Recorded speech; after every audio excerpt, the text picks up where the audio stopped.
Hi friends, இன்றைக்கி என்னோடய ஸ்டைலில் மீன் குழம்பு எப்படி வைக்கிறதுன்னு பார்த்துடலாமா? அடுப்பில் கடாய் வச்சுக்கோங்க. 5 டேபிள் ஸ்பூன் ரீஃபண்ட் ஆயில் சேர்த்துக்கோங்க. இஞ்சி, பூண்டு, வெந்தயம், ஒரு கைப்பிடி அளவு வெங்காயம், ஒரு கொத்து கருவேப்பிலை இதெல்லாம் சேர்த்து நல்லா கோல்டன் ப்ரௌன் ஆகிற அளவுக்கு ஃப்ரை பண்ணி எடுத்துக்கோங்க. 3 டேபிள் ஸ்பூன் மிளகாய்த்தூள், 1 டேபிள் ஸ்பூன் மல்லித்தூள், 1/4 ஸ்பூன் மஞ்சள்தூள் இதையும் நல்லா ஆயிலே ஃப்ரை பண்ணி எடுத்துக்கோங்க.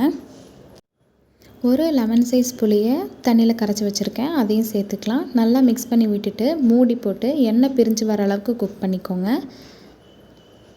எண்ணெய் பிரிஞ்சு வந்ததுக்கப்புறமா இந்த டிஷ்ஷுக்கு தேவையான அளவு உப்பு சேர்த்துக்கோங்க. 1/4 மூடி தேங்காய், 1/2 ஸ்பூன் சீரகம் இதை நல்லா பேஸ்ட் மாதிரி அரைச்சி வச்சுருக்கேன், அதை இதில் சேர்த்துக்கலாம். ஒரு மீடியம் சைஸ் தக்காளியை பொடி பொடியாக நறுக்கி சேர்த்துக்கோங்க. இதையும் நல்லா மிக்ஸ் பண்ணி விட்டுட்டு இந்த டிஷ்ஷுக்கு தேவையான அளவு தண்ணி ஊற்றிக்கோங்க. தண்ணி ஊற்றி மூடி போட்டு தேங்காயோட பச்சை வாசனை போகிற அளவுக்கு குக் பண்ணிக்கோங்க. தேங்காயோட பச்சை வாசனைலாம் போனதுக்கப்புறம் மீன் துண்டுகளை சேர்த்துக்கலாம். மீன் துண்டுகளை சேர்த்ததுக்கப்புறமா கிளறி விடக்கூடாது, அப்படியே மூடி போட்டு வேக வச்சுருங்க. 5 மினிட்ஸ் மூடி போட்டு வேக வச்சா போதும். மீன் துண்டுகளாக வெந்ததுக்கப்புறமா கொத்தமல்லி தூவி இறக்கிடலாங்க. சிம்பிள் அண்ட் ஈஸியாக இருக்கும். வீட்டில் செஞ்சு பார்த்துட்டு கமெண்ட் பண்ணுங்கள், லைக் பண்ணுங்கள், ஷேர் பண்ணுங்கள், சப்ஸ்கிரைப் பண்ணுங்கள். நல்லா சாப்பிடுங்க, நல்லதையே சாப்பிடுங்க.